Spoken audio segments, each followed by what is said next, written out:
Alhamdulillahi Rabbil Alamin. Wabihi nasta'inu ala umuri dunya wad-din.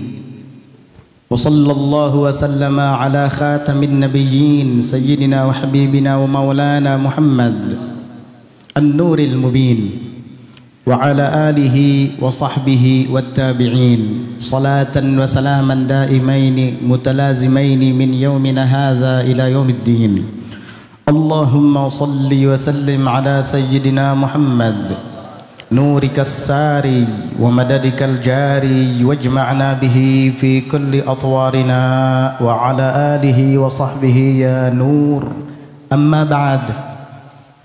Yang sama-sama kita hormati dan kita muliakan para habaib, khususnya Sayyidil Walid Al-Habib Abdul Hamid Ibn Al-Habib Salim bin Ali As-Saggaf.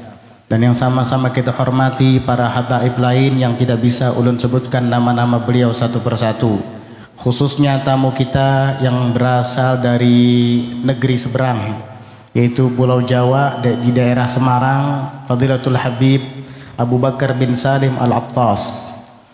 Beliau ini dari segi usia mungkin tua, tapi dari segi tekad dan semangat itu seperti anak muda.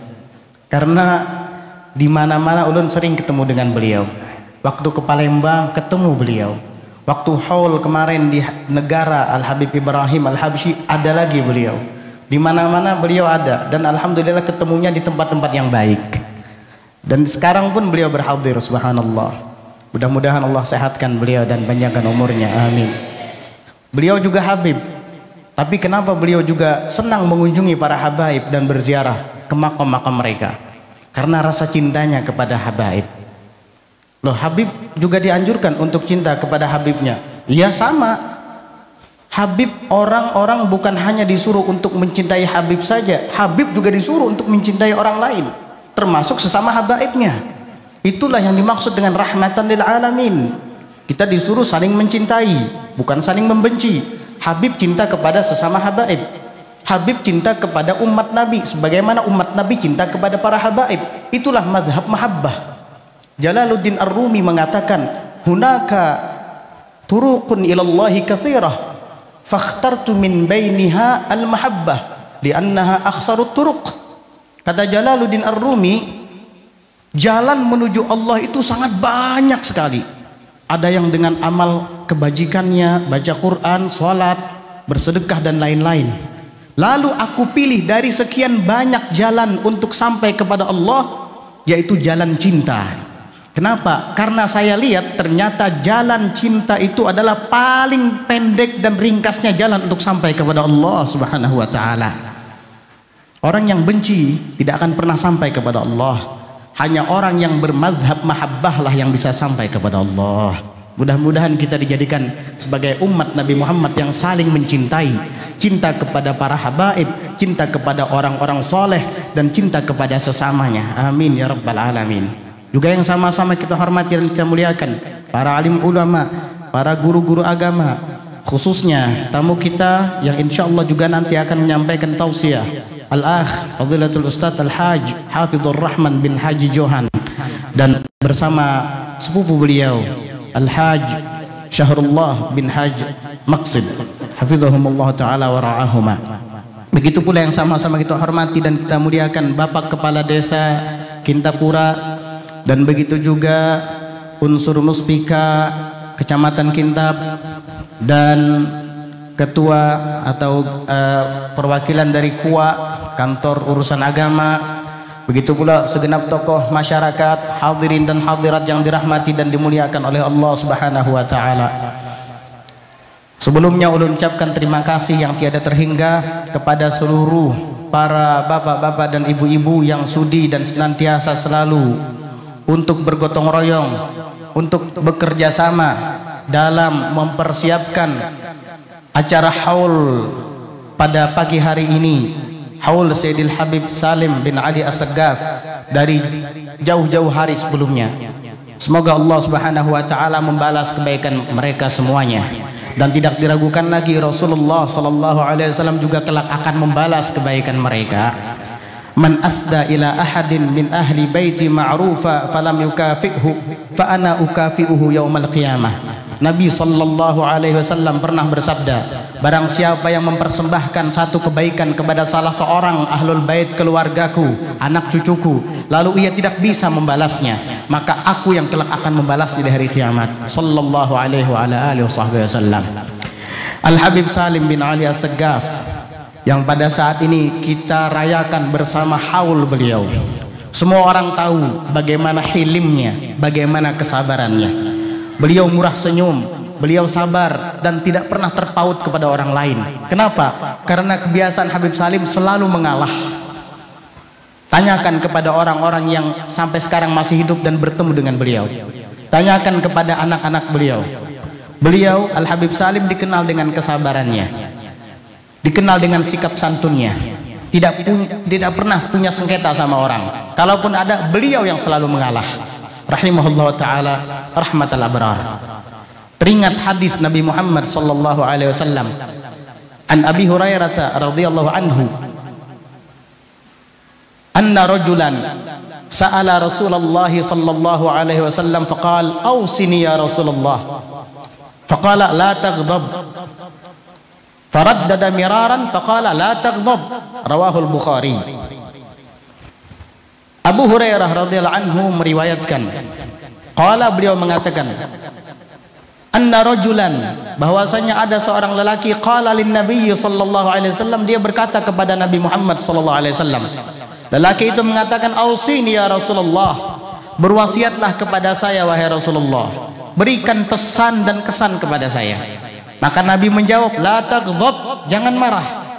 Faraddada miraran, lelaki itu mengulang-ulangi kata-katanya, berwasiatlah kepada saya ya Rasulullah. Mungkin ada wasiat lain selain daripada itu. Lagi-lagi Nabi menutup perkataannya dengan kalimat la taghdab, jangan marah. Selesai. Hadis riwayat Al-Bukhari. Ternyata tidak pemarah, sifat hilim, penyantun dan penyabar itu adalah sifat mulia, dan ini adalah sifat budi pekerti Nabi kita Muhammad sallallahu alaihi wasallam. Su'ilat Aisyah radhiyallahu anha an khuluqi Rasulillah sallallahu alaihi wasallam faqal lam yakun sallallahu alaihi wasallam fahishan wala mutafahishan wala sakhaban fil aswaq bal wa yajzi bisayyi'at wa la yajzi bisayyi'ati as-sayyi'ah bal ya'fu wa yasfah.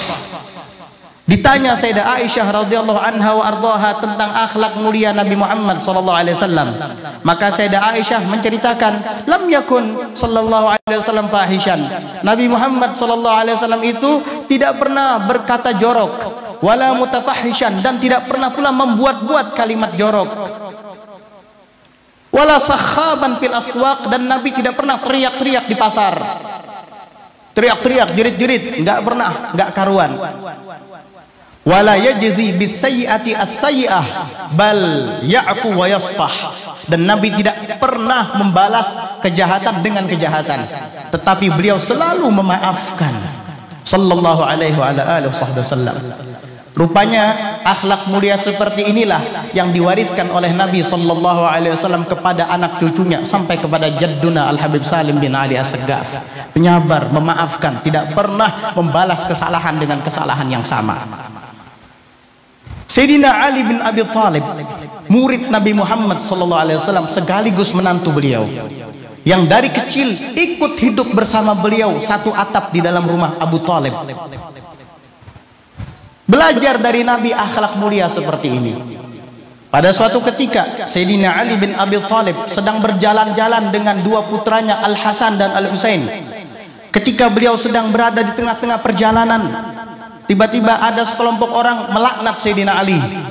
Sayyidina Ali hanya membalas laknatan itu dengan senyuman di wajah mereka. Al Hasan dan Al Husain tidak terima mendengarnya, lalu mengatakan kepada abahnya, wahai abah, ala taruddu alaih, wahai abah, tidakkah engkau balas orang itu dengan laknat? Abahnya tersenyum dan mengatakan kepada dua putranya Al Hasan dan Al Husain, mata ra'aita abaka yal'anu ahadan, sejak kapan engkau pernah melihat abahmu melaknat seseorang? Biarkan dia begitu, tapi kita jangan begitu. Al-ina'u bima fihi yandahu. Wadah itu akan memercikkan isinya. Biar dia memercikkan isinya, kita memercikkan isi yang ada dalam hati kita. Berarti itu hatinya, dan ini hati kita. Radhiyallahu anhu wa karrama wajhah. Rupanya Sayyidina Husain, Sayyidina Hasan, putra Ali bin Abi Thalib, belajar dari ayahnya warisan ini. Hingga disebutkan dalam riwayat ketika perang Karbala, Al-Husain radhiyallahu anhu wa ardah dikepung oleh orang-orang yang ingin berbuat jahat kepada beliau, para pengkhianat.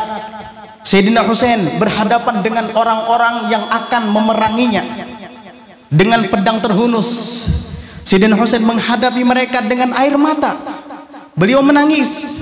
Maka saudari beliau Zainab binti Ali bin Abi Thalib mengatakan, "Ma yubkik ya Husain, innaka 'alal haqq." Gerangan apa yang membuat engkau menangis wahai Husain? Engkau berada di dalam pihak yang benar. Jangan takut, jangan nangis. Maka Sayyidina Husain menjelaskan kepada saudarinya Zainab, "Wahai saudariku Zainab, demi Allah, saya tidak takut dengan mereka. Yang saya tangisi adalah saya tidak rela melihat wajah-wajah lugu yang ada di depan saya ini kelak berada di neraka gara-gara menghabisi saya, gara-gara memerangi saya. Saya tidak mau menjadi penyebab mereka ini kelak dibakar di api neraka gara-gara memerangi saya." Luar biasa, musuh yang akan menghabisi nyawanya, yang sebentar lagi akan memenggal kepalanya, ditangisi sama beliau karena kasihan. Radhiyallahu anhu wa ardhah. Begitulah didikan Nabi Muhammad sallallahu alaihi wasallam. Diwarisi lagi oleh putranya Ali Zainal Abidin bin Husain bin Ali bin Abi Thalib wa Fatimah Zahra binti Rasulullah. Sayyidina Ali Zainal Abidin pernah suatu ketika beliau masuk ke sebuah masjid dan sholat di sana. Tiba-tiba datang seorang badui masuk ke dalam masjid bukan untuk sholat, dia malah tidur di masjid itu. Kebetulan dia berbekal uang sebanyak sekitar 100 dirham di dalam kantong bajunya. Ternyata ketika Sayyidina Ali Zainal Abidin selesai dari sholatnya, lelaki badui itu terbangun dari tidurnya dan dia meraba-raba sakunya. Ternyata dia tidak menemukan uang yang berjumlah 100 dirham tadi di dalam sakunya. Akhirnya dia menuduh Sayyidina Ali Zainal Abidin yang mencuri uangnya. Hasya wa kalla, seorang yang taat kepada Allah, anak cucu Nabi mencuri uang milik orang lain, mustahil. Karena si badui tidak tahu siapa Sayyidina Ali Zainal Abidin, akhirnya dia menuding bahwa yang mencuri uang adalah Sayyidina Ali Zainal Abidin. Maka Sayyidina Ali Zainal Abidin keluar dari masjid.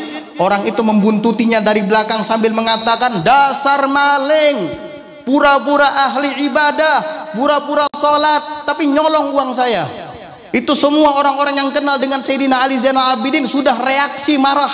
Mereka hampir saja menghakimi secara massa budak tersebut. Maka Sayyidina Ali Zainal Abidin mengatakan kepada orang-orang yang ada di sekelilingnya, tahan, mahlan ala rajul." Santunlah kepada lelaki ini, kasihan dia tak tahu apa-apa, kata Sayyidina Ali Zainal Abidin. Akhirnya digandeng sama Sayyidina Ali Zainal Abidin, dibawa ke rumahnya. Kata Sayyidina Ali Zainal Abidin, "Berapa uangmu yang kamu katakan hilang tadi?" 100 dirham. Pura-pura gak tahu lagi, kata dia. Baik, sebentar. Sayyidina Ali Zainal Abidin masuk ke dalam rumahnya, mengambilkan uang 100 dirham dan memberikannya kepada si badui. Maka badui itu menerima dengan gembira dan pulang ke rumahnya.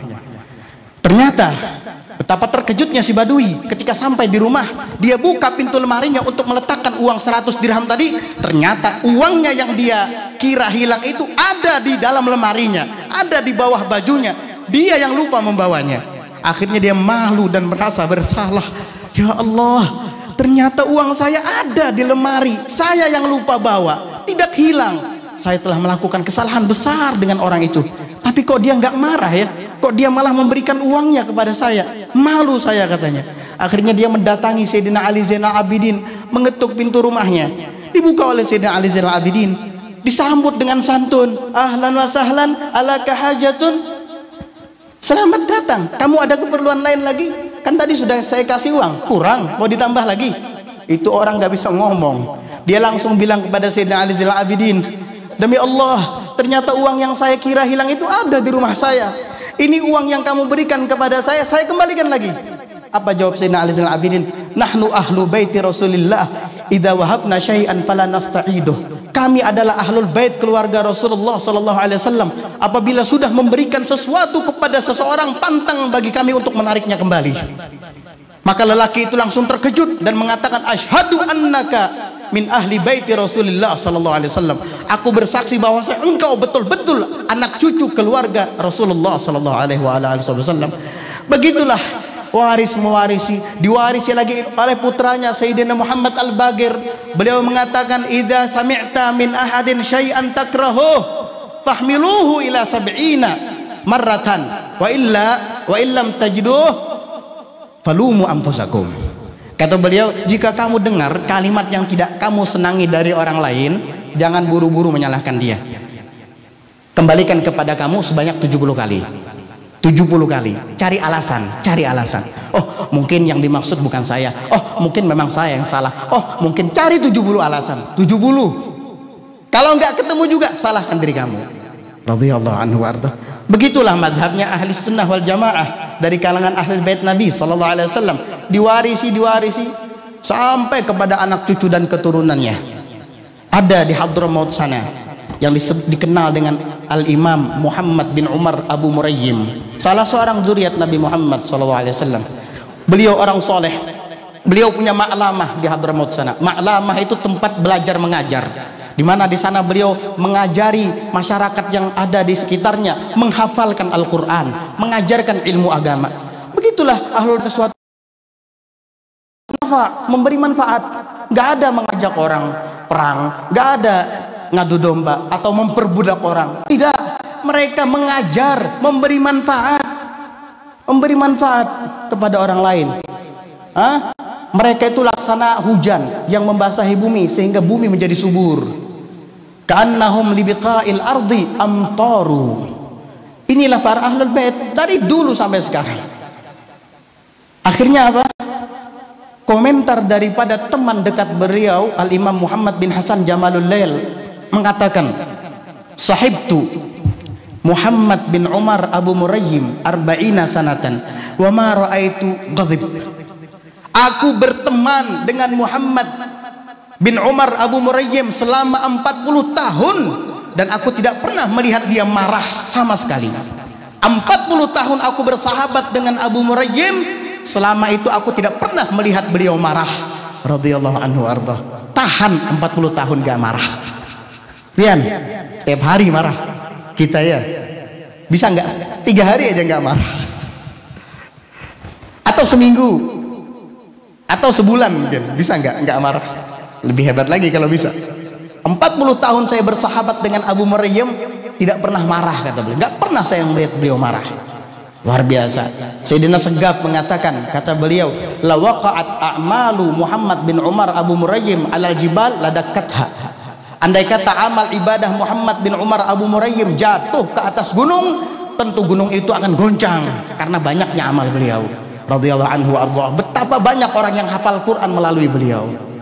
Begitulah ahlul bait Nabi Muhammad sallallahu alaihi wasallam. Dia mewarisi dari datuk-datuk mereka sampai saat ini.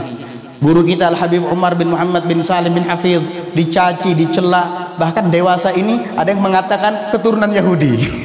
Ahlul bait bilang keturunan Yahudi. Subhanallah, betapa terkejutnya kita mendengar. Tapi guru kita Al-Habib Umar nggak pernah mendengar yang seperti itu dibalas dengan kejahatan yang sama, malah didoakan. Di dalam ceramahnya beliau mengatakan, jangan sampai, kata beliau, membenci seseorang karena dia ngata-ngatain kamu, atau kalau dia ngata-ngatain guru kamu, diamkan saja. Justru orang yang seperti ini lebih berhak untuk dikasihani, untuk diselamatkan. Kenapa? Karena dengan kebencian itu dia telah menghantarkan dirinya ke jurang kebinasaan. Orang yang telah menghantarkan dirinya ke dalam jurang kebinasaan mestinya kamu selamatkan, kata beliau. Luar biasa. Doakan dia, Allahumma sallimni wa khallishu. Ya Allah, selamatkan saya dan tolonglah dia. Begitu kata Sayyidil Habib Umar. Al-Habib Ali Al-Jufri juga muridnya beliau mengatakan, kata beliau, la takrahu ahadan, jangan kalian benci seorang pun, kata beliau, terutama orang yang membenci kamu. Kenapa? Selamatkan dia, jangan dicemooh, jangan dicela. Kenapa demikian? Karena orang yang membenci kamu itu ibarat orang yang pakaiannya sedang terbakar oleh api. Masa orang yang sedang kebakaran oleh api kamu tertawakan dan kamu cemooh? Yang ada kan kamu selamatkan, kamu ambil air dan kamu padamkan api itu darinya. Begitu caranya. Begitulah para ahlul bait Nabi Muhammad sallallahu alaihi wasallam. Al-Imam Abdul Al-Haddad mengatakan mawarithuhum fina wa fina ulumuhum wa asraruhum falyas'alil mutarami. Mawarithuhum fina wa fina ulumuhum. Warisan mereka ada pada kami dan ilmu mereka ada pada kami dan sir mereka ada pada kami. Falyas'alil mutarami. Maka silahkanlah bertanya orang-orang yang ingin dekat dengan mereka, orang-orang yang ingin bergabung dalam kelompok mereka, silahkan bertanya. Karena apa? Ilmu mereka ada pada kami, warisan mereka ada pada kami, rahasia-rahasia mereka ada pada kami. Begitulah ahlul bait Nabi Muhammad sallallahu alaihi wasallam. Mereka menampakkan sebagaimana yang ditampakkan oleh datuk-datuk mereka, menampakkan kebaikan kepada orang, memberi manfaat kepada orang, bukan malah menzalimi orang atau mencaci maki dan mencela orang lain. Itu bukan daripada ajaran datuk-datuk kita ahlul bait Nabi Muhammad sallallahu alaihi wasallam. Mudah-mudahan Allah taala karuniakan rasa cinta kita kepada mereka semua, dan mudah-mudahan pula dari sejak datuk-datuk kita dulu membina dan menjalin hubungan dengan para ahlul bait, dengan para habaib. Ini datu-datu kita dulu ya, sampai-sampai di antara mereka itu ada yang berpesan kepada anaknya, kepada cucunya, ngatakanlah amun ada orang yang bengaran Habib atau bengaran Ayib atau bengaran Ipah, jangan didurhakai. Itu sudah turun temurun pesan seperti itu dari mulut kakek dan datuk pian sampai ke abah pian sampai ke pian. Tanya, banyak yang kayak gitu dinasehati oleh datuk-datuknya. Ingat ya, kalau ada Habib, kalau ada Ayib, kalau ada Ipah-Ipahan, itu anak cucu Nabi, jangan didurhakai. Pegang erat-erat nasihat itu. Dan ahlul bait Nabi juga tidak akan mendurhakai, karena mereka bukan penjahat, mereka bukan sesuatu atau kelompok yang mengerikan. Mereka itu adalah para pewaris Nabi Muhammad SAW yang akan menyalurkan ilmu Nabi Muhammad SAW kepada kita semuanya. Mudah-mudahan Allah Subhanahu wa taala berikan kemanfaatan kepada mereka semua dengan berkat beliau-beliau. Amin Allahumma amin. Rabbi fanfa'na bi barakatihim wahdinal husna bi hurmatihim wa amitna fi tariqatihim wa mu'afatin minal fitani. Wa sallallahu ala sayyidina Muhammadin wa ala alihi wa sahbihi wasallam. Alhamdulillahi rabbil alamin. Assalamualaikum warahmatullahi wabarakatuh.